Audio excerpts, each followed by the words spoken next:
Please, Eagle, stop, forever. Hey, gentlemen, Give yourself a moo. looking at Division D2, and Yep. Baby Okay. Kangaroos, Adonis A's are 4-0 each. Here we go.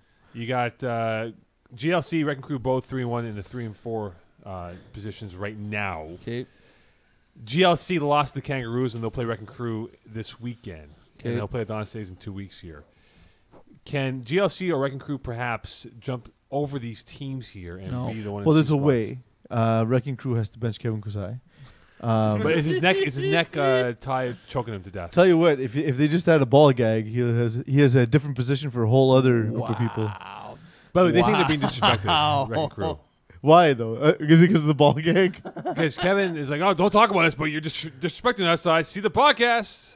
I mean, have we really They're said also anything 3 negative and about 1 them? though. They're doing well. Yeah, but like honestly, no. But like in two or three seasons, have we ever said anything negative about Wrecking Crew? Actually, Well, Kevin. Well, we Other talked than about, we like Kevin during their Kasai. loss. Kevin we well, talked Kevin about Kasai just, is not a like, human person, so it's fine. During their Next. loss, we talked about like the things that Wrecking Crew do well didn't do well in that loss, and like Yeah, but that's fine. 'cause Like, Stephen Harper side excels at like slowing down the but pace he's of the but game. again, I feel like he's learned since then too. Like he's been himself again. You know, and it's not a team I was terribly worried about. It's just like, oh, okay, well, this is different for them how they adapt, and they're adapting well. So can one of two teams in GLC or Wrecking Crew jump up to the top 2 spots? Potentially, it's tough because the Kangaroos run that Joey Taylor offense. That's the best offense in the regular season. Organized chaos. Oh, well. Well, no, but like, to be fair, if Danny Elwood is running it, it's the best offense in the postseason. Yes. It's the best offense. But so I had a conversation this week with Fody Evangelista about that and about the prevalence of the Joey Taylor offense, and For someone who makes fun of the way Simone pronounces things, you say prevalence, pretty funny. Yeah, I heard prevalence. prevalence. You said prevalence. I don't say prevalence. You said it. Can we get that on clip, please? Put it on the poll. Do you say I thought I said prevalence I or meant to say prevalence? prevalence. No, Sorry about that. it's okay. You're not very good at English either. Yeah, Again, what- I only really just said it because it was fun considering you make fun of Simone. That's true. But everyone makes fun of Simo. Not He does make fun of As you Simo. were. No, but so like, Oh, Nick Below and- does make fun of Simo. He loves him. that's one of the things we talked about was It's your was- friend. Stop. Carry on, please. Jeez, Louise. So like one of my cases for Joey Taylor being in the Hall of Fame is how he's changed offensive play calling in FPF. For like 3 teams. No, Four I didn't know. teams. I disagree. For a whole bunch of teams, Division 3 and downward. For the Name, greatest, name 5. name 5. No, hold on. Before you answer that question, but before you answer that question, which you did now, are you seeing from a perspective of how they run something along those lines, like a spread offense, but in the Joy Taylor force? well, version of a that? spread. One of the things too is not rolling out to run and not really rolling out, but just changing the windows and really like teams use floods, but like Joey Taylor floods like Katrina. Like Wow. it's the most effective version of it. Y'all are laughing, whatever. It's long enough. Mokan's eating. No, that was great. That was actually very good. Yeah. And the thing is like the guys who run the offense outside of him are all improving at a steady rate. And this is not a joke for Baby Kangaroos. I think it's an offense that does not require as much quarterback standard talent yes, to run. but my thing is we have yet to see like a true quarterback run it, and I think when we do, it's going to be dominant. Okay, so I'll give you the example now. Maybe. Let's just say, for those who don't know who Kevin Wyeth is, he's one of the best quarterbacks the best quarterback of all time in FPF history.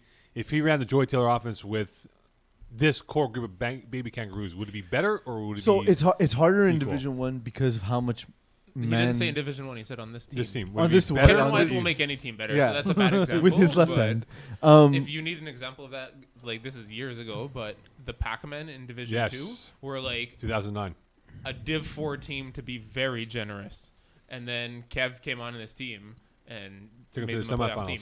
Yeah, they were like 0-4, and he made them make playoffs. But you I can also feel like Mrs. Pac-Man was very generous. you can argue that the triple slants that's run in Division Is- 1 is- is it's- basically the so- Joey Taylor. One of his concepts is sort of a modified triple slants that's easier to read and run for guys who don't have the quick release that Kevin Wyeth has. I think So- someone in like a mid-range, not necessarily like high division, but a mid-range quarterback who runs a similar style to Joey would be Doug McKernan. So for Baby Kangaroos, though, do they actually have an offense? Can you, if you sat down, This is an offense. But I'm this saying, isn't though, even a question. It's No, a but here's the definition of a thing, though. system. but here's the thing, though, right? If you sat down and watched film on them, would you be able to recognize, okay, this is what they're going to run on 3rd Yes. and 2.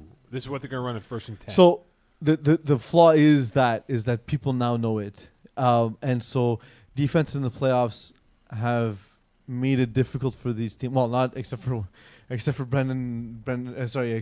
Danny Aylward's win now 2 championships and an FAF Cup, but But I think that's the thing with Danny is I believe that he's able to know that they're gonna know what I'm doing, so he needs to be able to change and have another Mhm. read within the same play, which is something that I haven't really seen from Eric and Joey.